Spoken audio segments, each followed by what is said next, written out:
ल साथीभाइ हो मलेसियादेखि चाहिँ एकदमै ब्रेकिङ न्युज आइरहेछ होइन।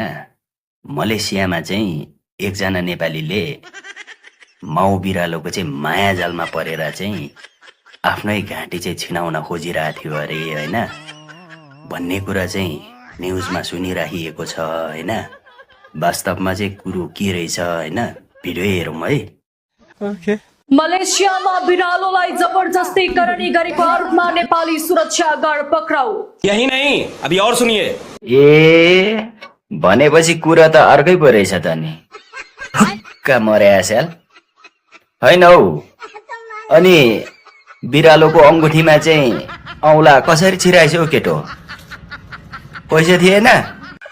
डुवापुलु आम्पापुलु टिकापुलु यत्तिकै पाउँछ जानु नि। डुवापुलु आम्पापुलु टिकापुलु यत्तिकै पाउँछ जानु नि।